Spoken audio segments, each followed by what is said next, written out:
go for it. Good morning, John. Hi, Paul. Nice to see you. Yeah, thanks. Thank you for reaching out. Yeah.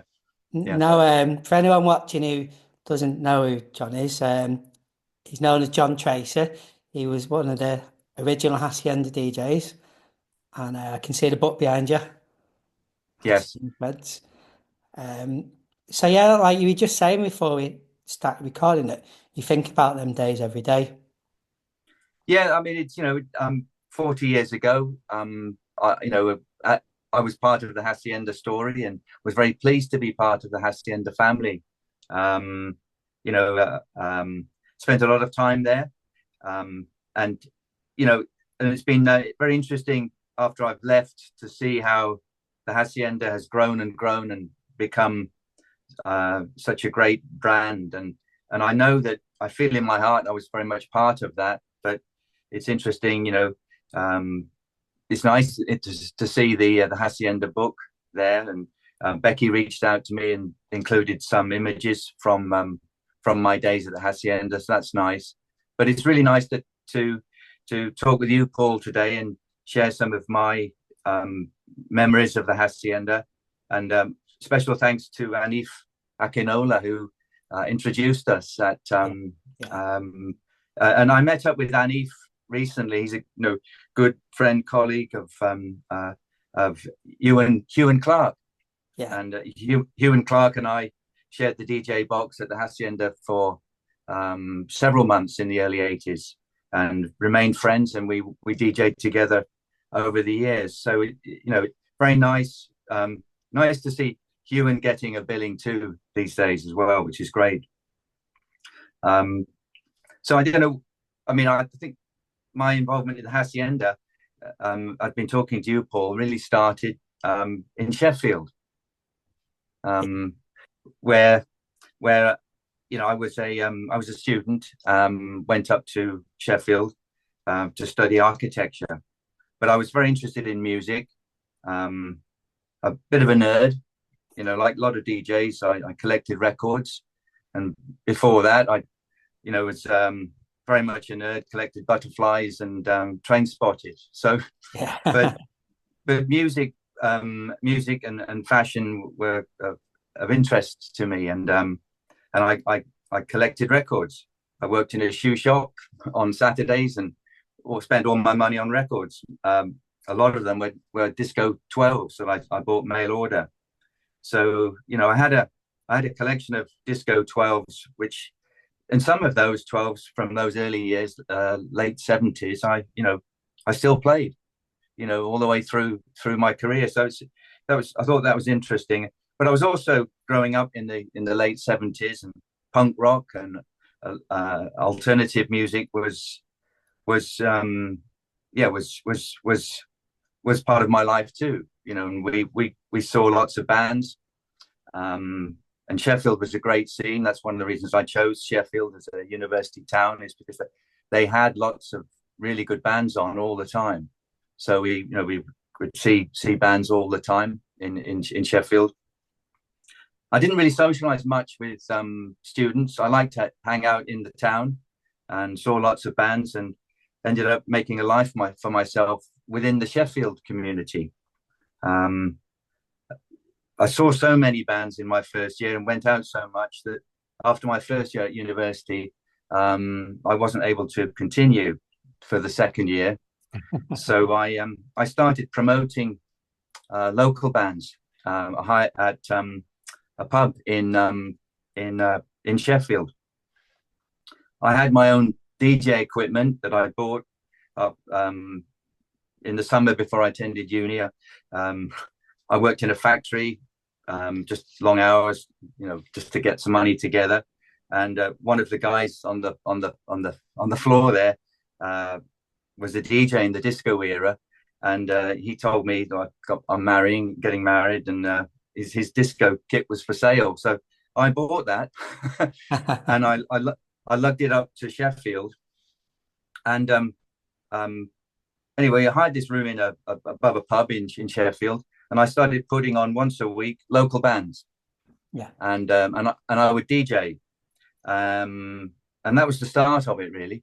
and this would be 79, 80, and the venue was called Blitz, and I promoted the band. I mean, I designed the posters, printed the leaflets, had a friend on the door. You know, we did everything, and I DJ'd and I set the PA up. So it was, and then hauled it all back in a taxi. And it was just really good to be part of that scene. We didn't do it for money or anything like that. It was just really just to be part of the scene. I wanted to be part of something. I suppose naturally a bit shy, so this was a way of me getting involved and playing my part. Yeah. I met up with a guy who became a good friend. That was he was on the scene too. He just finished his degree at the time. This is Martin Fry from ABC. Yeah. And he at the time wasn't in a band. He was writing a fanzine about the local band scene. But he was a bit of a figure. You know, I think I wrote to you, said like my caricature of him was he was lurching around town in an old leather jacket with a slept-in David Bowie low haircut. You know, Yeah. so with acne, I think. You know, but we became good friends. And he moved into the house that I was renting. I was renting a squalid terraced house, which was owned by a moneylender. That property had been condemned, so it was but it was cheap. And Martin moved in, and then he joined this band called Vice Versa. Yeah. And they quickly realised that he was a good singer, you know, but a front man, and they gave up their electronic synthesizer roots and started to practice as ABC, but they did that in the front room of this terraced house in Wow. Sheffield. Yeah. Is there any footage of him, John? You know, there must be somewhere, but the house has been demolished since. It was a very, you know, really squalid house. I mean, you put your foot through the floor in the kitchen, and I think that the year after we moved out, the roof fell in under the weight of snow. And but yeah, so it was all just a terraced house boarded up. But they would rehearse in that room 3 days a week. Really, really worked hard. They got a bassist and a drummer, and they tried to turn themselves into a JB funk band, chic rhythm section, the best they could, and they did a great job. I actually liked those early sessions. They were really earthy and organic, and I'm a soul boy at heart, and I thought those early sessions were really good. But they I think one day we had Paul Morley came over, and at this time, I think I should say I was DJing at a club called Pennies. It's interesting, you know, in those days, it's really hard, I think, for us to understand, and maybe we can understand it now a bit better with all of the clubs closing all over the UK. You know, dance music isn't what it was in the 90s, but it was very much the same in the late 70s, early 80s. Disco was dead, you know, and punk rock had changed things a little bit, and but still the clubs were still working along the lines of, well, if you wanted to get into a club on a Saturday night, you had to wear a tie. Yeah. And you know, it's a different era, but they were beginning to struggle because people weren't going out the same. There's a bit of a recession, so many clubs were, particularly during the week, were empty. So, and with this sort of interest in alternative music, and you know, from my experience of putting the bands on and DJing, and I ended up hiring a club in Sheffield called Pennies. Yeah. And because I knew all the people in the local bands, and you know, Human League were around, Heaven 17, Cabaret, Voltaire, Clock DVA, ABC, all the people in local bands used to just hang out there. and it became very popular. I think I also should add that before me going to Pennies, and before I started all of this, I used to go clubbing a lot in Manchester Yeah. with friends from Sheffield, and we used to go to Pips, and Pips was brilliant. You know, 7 rooms, 7 genres. It was fantastic. We all gravitated towards the Roxy Bowie room. You know, we that was brilliant. And I think Joy Division as a band used to like to go there as well in the early days. But the thing is that this is the thing, it's speciality clubbing. So it was what we were able to do at Pennies was really copying to a degree what they did in the Roxy Bowie room in the early days at Pennies, sorry, at Pips. So that we set the scene. You know, we what we were playing was not what they were playing anywhere else, and I think young people too, going out in those days, what they wore, what they listened to, was so important. Yeah, you know, it defined you. Whereas, you know, I think it doesn't really matter that much to the modern youth. I don't think at all. So, you know, there wasn't much to do in those days. Going out and being able to dress up and listen to the sort of music that you want to listen to, and hang out with people that weren't necessarily going to glass you in the face. You know, I think it was doing something different. You know, and it was really successful. Pennies was full. You know, midweek, and of young people who just wanted to go out and express themselves. So that really worked.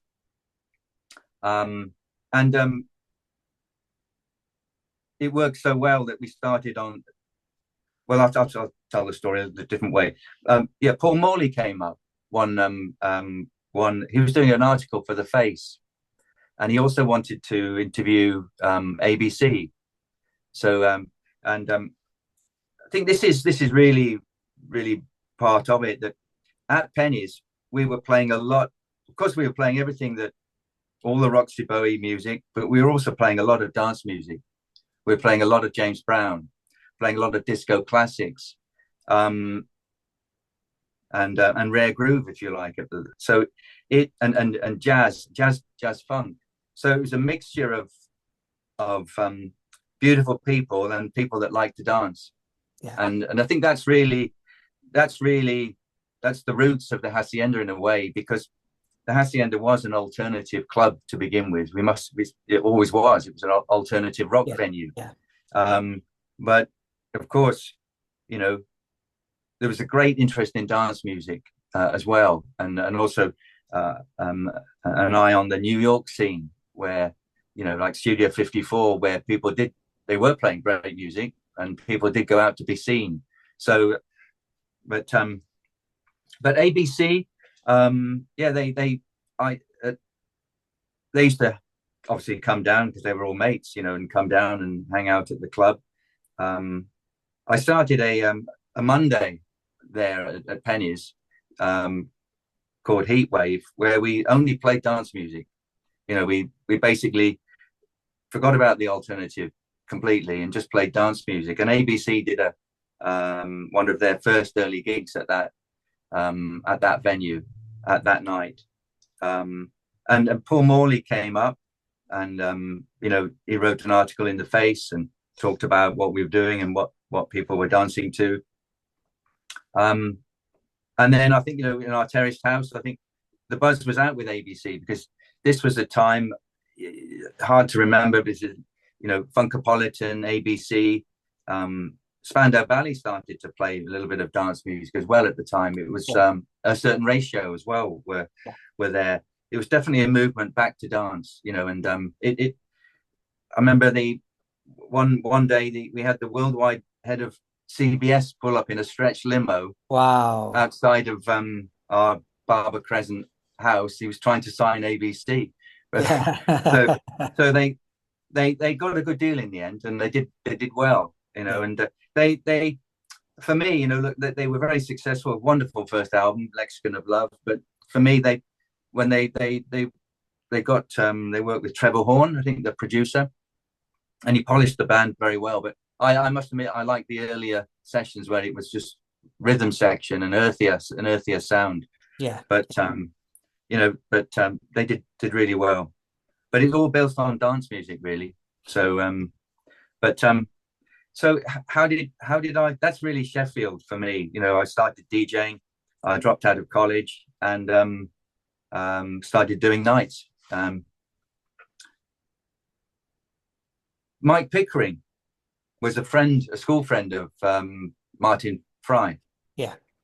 And that's how and Mike came across to Sheffield with his girlfriend at the time. I think he was living in Connie, and he was living in Amsterdam. Yeah. And I think he was helping the Milk Veg venue put on bands, and I think he was DJing a bit, you know. And so that was my first meeting with Mike. And then, you know, I'd heard that the Hacienda was coming. And also there was another venue in Sheffield called the Lead Mill that was coming. Oh yeah, I forgot about that.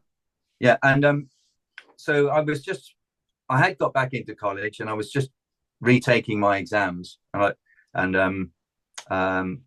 I'd heard that Lead Mill was opening, and I heard the Hacienda was opening, and they both approached me. You know, Mike said, "Look, we want you to, because of what you're doing at Pennies, we'd like you to DJ at the Hacienda." And similarly, the Lead Mill said, "Look, we want you to DJ at the Lead Mill." So I said, "Well, let me finish up these exams," and which I did. The Hacienda opened, by the way. By then, it opened already in May, and I said, "Look, I won't be ready till July or August." And I started at the Lead Mill on a Friday, and I started the Hacienda on a Saturday with Ewan, and that was really good. The Lead Mill,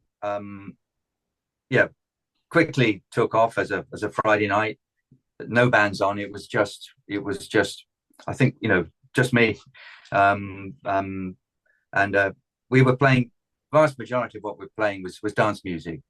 Yeah. But and we did I very much played the same set with Ewan at the Hacienda the next day on a Saturday, and that worked really well. But we were playing a really varied set because people that came to the club, some of them were in bands. So they weren't taking ease in those days. Yeah. You know, so you know, you couldn't play dance music all night long and expect people to stay on the floor. It just wasn't going to happen. Yeah. You know, so and then we played a lot of jazz, we played a lot of R&B, we played a lot of alternative, we played a bit of rockabilly too and swing.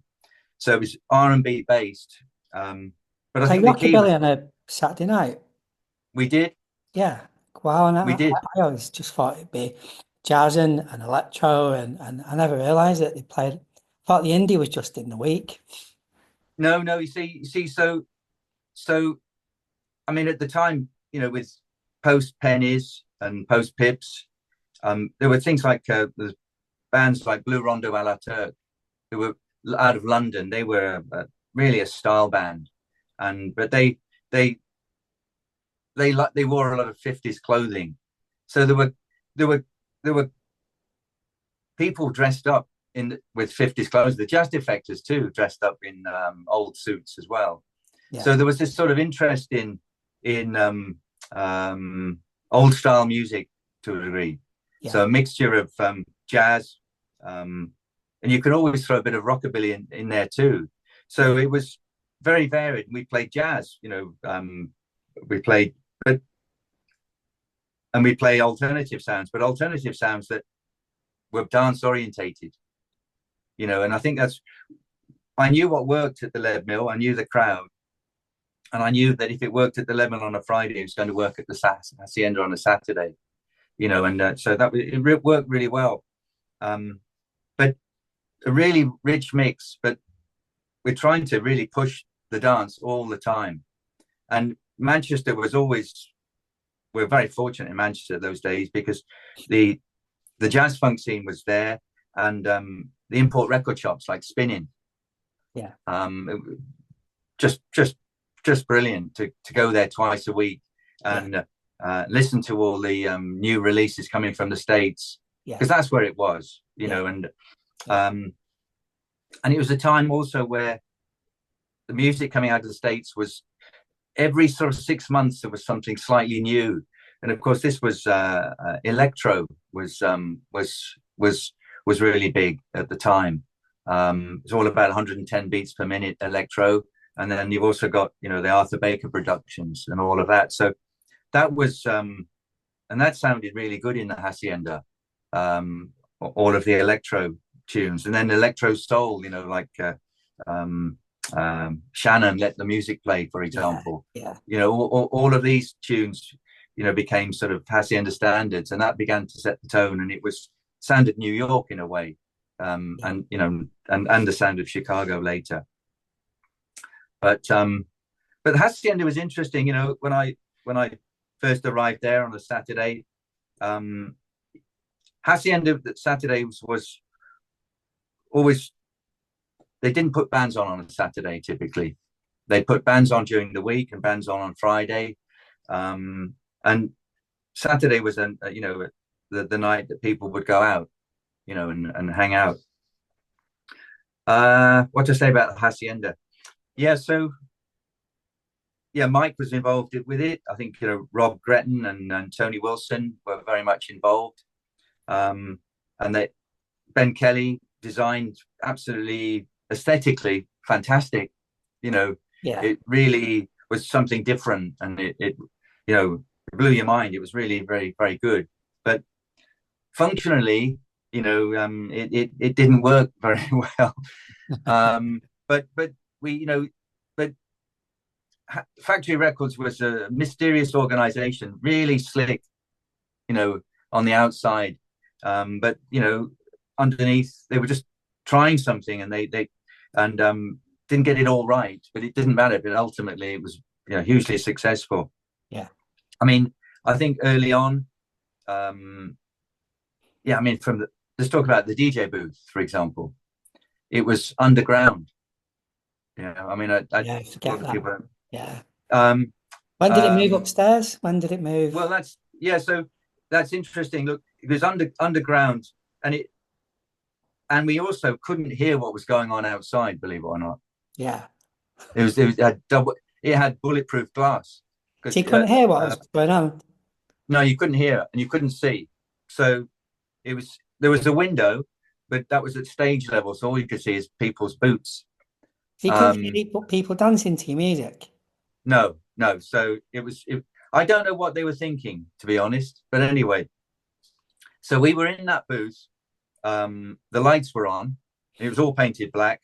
There's a guy called Claude playing videos, you know, because they had two big video screens, and he was the video DJ. And there was a mixing desk there too, which they spent a lot of money on. But that mixing desk was mounted on the wall high up above the window. And so if you wanted to cue a record, you had to look at the LEDs, you know, and then get the balance right. So if it's an album, you had to jack it up and watch the red, you know, and then you cue it up, and then you put it on, and you hit and hope, because you couldn't actually hear how loud it was, you know, and then there was no crossfader. Wow. So you couldn't. What they had was, I don't know where I've never seen this before, but they had an auto crossfade. So you could get them synced, and then you press this button, and the LED would slide across the screen like that, from one tune to the next tune, you know.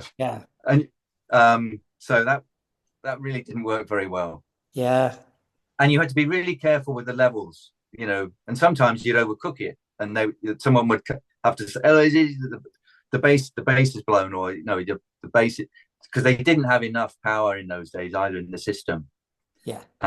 Anyway, look, that was the DJ box down there, and um, sometimes Tony Wilson would hang out there, and there'd be a bit of shenanigans in there. But yeah, I Rob Gretton, nice chap. I always liked Rob. He came to me once, one day, and he said, "Look, how's it going?" And I said, "It's great." I said, look, Rob, if you want the club to be successful, you've got to move the DJ box out of the basement, and I suggest put it on the balcony, and he said, right, and we're going to do it, and I helped them do it, but they hired an architect, and I helped the That was your architect. idea.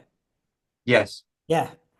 yes, and I said, look, if you want the club to be successful, you've got to do it. Yeah. Yeah. So and I helped the architect make sure the decks were off the floor on the balcony and on the rail, and so that all that stuff. And we had 3 decks, and we had a mixer with a crossfader.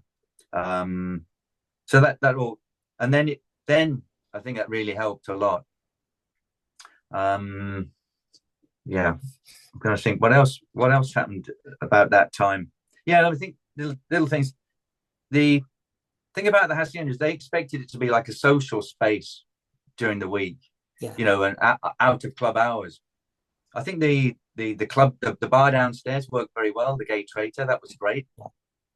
But upstairs it was a bit cold, and it really echoed a lot too. Yeah. And I also said, look, the acoustics aren't great, because I like vocal tunes, and if you played a vocal, it echoed a lot. You couldn't, it didn't really work so well. Yeah. They did put in some baffling. I think a team from I think it was Salford University came in and put some baffles in, but it really wasn't enough. And I think they didn't have much money to spend anymore on it, but they did put in a bigger sound system as well at the time. I think also they had this idea. I don't know if you look late 70s, early 80s. Video gaming was really big. The Space Invaders machines, and Did they I have a think they Space had this. Invaders in there? Well, this is the thing. If you looked in the cloakroom at the old Hacienda, Yeah. all around, it was a big room, just by the entrance, and all around the room were plugs on the wall. Yeah. But they designed that room as a Space Invaders or a video game room. Yeah. But they didn't have the machines in yet. But and then they realized when they opened, they didn't have a cloakroom. So they converted it into a cloakroom. Yeah. But it was designed to be a video room. Wow, I never knew that. Yeah. Anyways, but overall, absolutely brilliant to be part of it. I loved it. This is really interesting. We had two video screens on the in the club, and one of the guys from one of the bands that was that played at Blitz was a bit of he knew what he was doing with computers. In the early 80s, not many people knew what they were doing with computers. And what I did is in Sheffield with him is I gave him a list of all the gigs from Mike coming up. Yeah. So it would be Houdini playing on Wednesday or whatever, and Did Houdini play that? He did, yeah. I didn't know that. Yeah. With a lot, and Sharon Red, but the point is, we made this. I guess it's like a PowerPoint display now, but it basically said, would advertise the gigs, and we'd put it onto a VHS tape, and I would bring the tape every week from Sheffield with me for them to play on repeat to advertise the gigs. So I do that every week I think I do that for as long as I was there, for about 18 months. When I was DJing on Saturdays, I'd bring this tape with me. I'd also, when I would buy tunes at Spin-In, I'd be there twice a week, listen to what's good, what's not good, and I'd buy one set for me and one set for the Hacienda. Good days, and I think Mike was focusing on booking the bands, and he did a Yeah. great job there. You know, he liked dance music too. There's no, but of course he was booking all the alternative bands. But he did some great things. We had Sharon Red do a PA once on a Saturday, Yeah. which is great, which shows the direction. Prelude Records singing star there. It was great. Uh, you know, really good. We had Change played there at the time when the SOS band, Yeah. Just Be Good to Me. We used to play that a lot, and then we used to call that based on that it was like the hot electro sound. This sort of two-step. Change had a few hits, a few Change of Heart, for example, of that Yeah. genre. Yeah. And Change played, and I DJ'd for Change. That was really cool. So it was always this. It was great because it was you had alternative, you had jazz dancers, you had the Berlin influence, disco influence. This was really, I think, the vision of Tony Wilson and Rob Gretton, that it became the sound of New York, if you like. So Yeah. it was a bit wild, Yeah. and different. And we were playing imports, dance imports, and I'm dying it to all ask you, worked. John, what imports was you buying? Well, Sharon Red, for example. Gosh, well, let me see. All these imports that came out when they came out. Don't look any further. Dennis Edwards, that became really big, and of course, M people covered it later. Yeah. Um, you know, um, Did you keep them, um, John? I've still got all the tunes. Yeah. Have you kept all Um, your inputs? Yeah. yes. Wow, I'd love Yeah. to see them. Yeah. Yeah. And all all the demos too that we got, and um, it's yeah, but I haven't touched them, believe it or not, since 1999. Yeah. Yeah. Yeah. It's the last time I DJ'd. So, but yeah, they're great days. I mean, Heavy Vibes was good. Class Action, um, yeah, Prince Charles and the Big Beat Band. He's now a producer, but Prince Charles played that. Jungle Stomp worked really well down Yeah. there at the Hacienda. But it's electro, and it really Tony Lee, Reach Up, all these tunes that they we're always looking for something new, and we had electro, we had the hot sound, and we were playing a lot of New York disco, a lot of prelude tunes, um, and a lot of jazz. So it was a really we it's a rich mix, and it was working well. Yeah, great days. I worked with Ewan for the first few months, and then I think it was hard for Ewan because Ewan was there 7 days a week sometimes, or 6 days a week, and then for Saturday to be really up for it. And I just come back from the night before in Sheffield, where I had a full house, and we knew what would work and what wouldn't work. So after a few months, I don't know why, but Mike said, "Look, we want you to do Saturday by yourself," and I did, and then I for several months I was on doing Saturdays by myself. And then Greg Wilson came in as well, because they were also starting an electro night, and Greg, I played alongside Greg for a couple of months, or 2 or 3 months, I can't remember, and he shared he was doing a couple of good electro slots in there as well.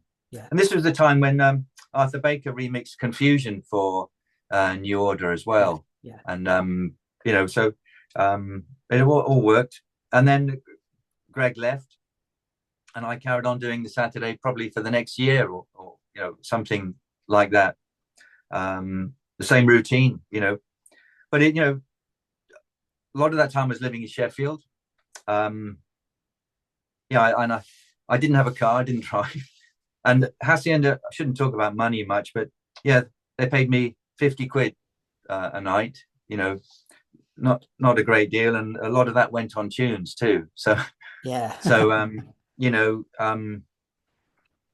yeah, so how did I get back to Sheffield? So just as we, in our early clubbing days when we went to Pips, we used to get the train from Sheffield to Manchester, and then they used to print the newspapers in Manchester, I think the Guardian and some other papers, and there used to be what they call a paper train Yeah. that left Piccadilly at 2 o'clock, Yeah.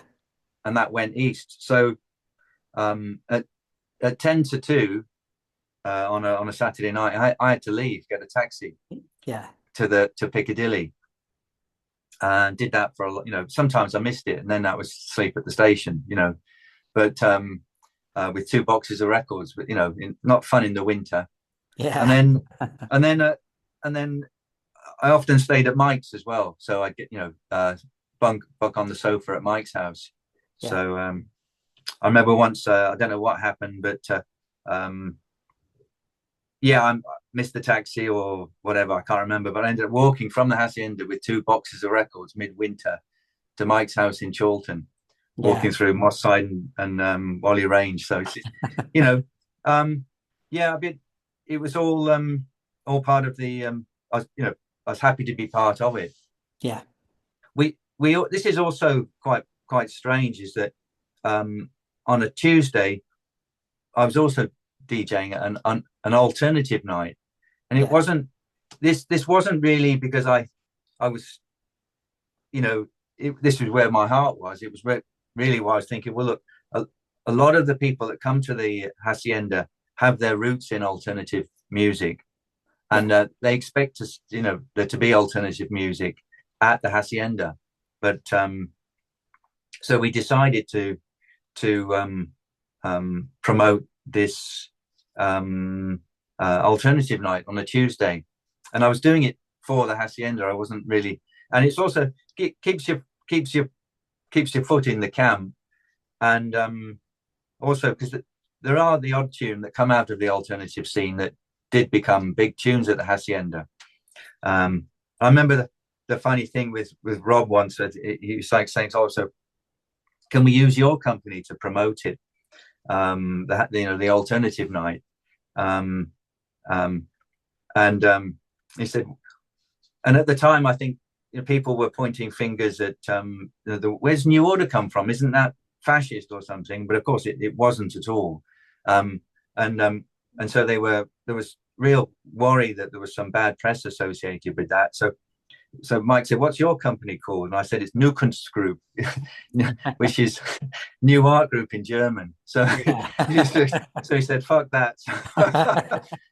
So anyway, but we did that for several months. That was called The End, and it was just a way of giving something, but that was the Hacienda. Very pleased to be part of it. So after, the Hacienda, it's really strange, when I was DJing on the Hacienda, enjoying it. I think I mean, John De Silva was around in those days, but he wasn't DJing. Yeah. He just used to come into the DJ box and chat, I think. Yeah. And Dean Johnson. Yeah. Dean Johnson, who also became a good friend, was Dean was a soul boy. He liked his soul music, and he was a regular at Berlin. Yeah. And he also used to come in and pester me for tunes on a Saturday. Yeah. But pester me to play the Berlin tunes. Yeah. And later, in later years, Dean was also then the DJ on a Saturday. Yeah. Yeah, I think probably 86, or 85. I can't, something like that. Yeah. Dean and I then also started DJing together in the late 80s. Yeah. and we started. I think Dean was still at the Hacienda on a Saturday then, and we started Friday night at the gallery. Yeah. Yeah, I'm going to do a video with Anif on the gallery. that's That's going to brilliant. be part two. He's going to talk about the gallery. So I'm Yeah, looking forward to that. yeah, gallery was just brilliant. I mean, Manchester Police. Look, it's whether it one of the last, well, probably the last black club in Manchester. The police really closed a lot of them down. Wasn't a great time to be trying to play soul music, and because the club owners didn't like it and the police didn't like it. It was really frustrating, really. But the gallery was brilliant. Dean and I hired the club on a Friday, and we played a lot of rare groove and a lot of disco classics at the same time that Mike and Graham were doing their Friday night across town at the Hacienda when it was 87, 88, 89. We were in the gallery playing rare groove and disco, and yeah, a great night. And then on Saturday it was Soul Control. Oh, I forgot about and that. Yeah. and Soul Control were just brilliant. I mean, Yeah. I love what they did. They had the sound. They brought their own sound system in, so the bass was superb. And their system of jack up was just brilliant. Yeah. You know, where they would play on treble, drop a big tune, just play on treble for a minute, and the people would go nuts just to the treble, and then Case on the mic would say bass, you know, and yeah. Tony on the mic, and then they would drop the bass in, and people would go nuts, you know? Yeah. And then they would rewind and start the whole thing over again. It was just brilliant. But playing all those classics on that sound system on a Friday was a real privilege, and it was just a great thing. But yeah, so yeah, I mean, the Hacienda was brilliant. Saturday nights, actually, you read a lot of the press from those eras. Saturday nights was busy. It actually paid for the club. It was profitable Saturday night. A lot of people came in. It was busy, you know, and yeah, it was working well. I think midweek, yeah, if there wasn't a band on, they would close sometimes, you know. And I know, look, you know, playing such a varied mix of music like I did, you know, you're not going to please all the people all the time. Yeah. You know, and you know, I was on my own and taking risks and just doing it, you know, and you know, we Jocelyn Brown, for example, Sister Sledge, Chaka Khan, Ain't Nobody, all these tunes. You know, we were playing some really nice dance music, you know, at the time. But you know, and Mike hadn't started. I think Mike had, yeah, I think that's right. The first, you know, I got sort of inkling that, oh, maybe, you know, people don't like what I'm playing anymore. I don't know. There was a meeting, and I, you know, and they on a, and I said, well, look, well, Saturday's busy, you know, what did you do last night, which was Friday night? And I said, well, you closed. I said, if it were me, what I would do, and I would make it cheap admission, 50 pence a pound, £1.50, whatever, and just play dance music on a Friday. That's it. But make it cheap, affordable, and rather than close. And I think that's what they did in the end. And that's what, you know, that is what is really, I think, one of the ideas behind the Friday night that really took off later. The nude night. Yes, that's right. Yeah. You know, but I was very much part of the Hacienda, you know, and then, you know, regular Saturday, I'd been in spinning from the night before, bought my tunes, was starting to DJ, get ready, working out what to play. Been there for almost 2 years, I think. Felt very much part of the Hacienda. And I think it was about 10:30 at night. Mike came into the DJ box and he said, they don't want you to play anymore. You can leave now or finish the night. And I just didn't. Oh, look, I was, 23 years old. I was doing what I love to do. I just thought that was really cold. Yeah. Yeah. You know, and I think it probably didn't realize when you're getting ready to DJ a big night like that, there's a lot of adrenaline. You're fired up and you want to get on with the night. The last thing you want to be told is that this is your last night after 2 years. Yeah. So I was, yeah, and I think that was, to be honest, I do think about that pretty much every day, even now, 40 years Did you ever later. get a reason? Well, I tell you what happened later. I don't know if it's to do with that, but several years, I did miss being the DJ. Both in Sheffield, I lost my Sheffield gig too, but that was really unfortunate. Another story, because I hired the City Hall because Friday was doing really well at Lead Mill, but I think I was being paid £75 a night, and I wanted to do my own night. So we took a risk, and we hired the City Hall every year for every Friday, and we had a plan to move the Friday from the Lead Mill to the City Hall. And the first night we did it, we locked several hundred people out. It was an enormous success. Yeah. So that was looking really good. But what I hadn't calculated was, the Lead Mill was owned by the council, and they also owned the City Hall.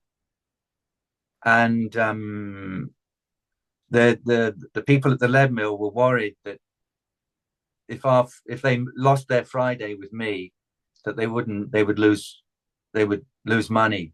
Yeah. So they worked at the council level. Sadly, I mean, it's all to close us down. Yeah. After 2 or 3 nights, which, that was difficult to take. And then we looked at an alternative venue and hard to do, but anyway, that and then I lost but that really didn't help, lost my that was and then losing the Hacienda the way I did, I thought it was cold. And I know at the time, look, Rob was saying, he's making, so why didn't you become the manager? I said, well, I wasn't really interested in being the manager, and this was before. I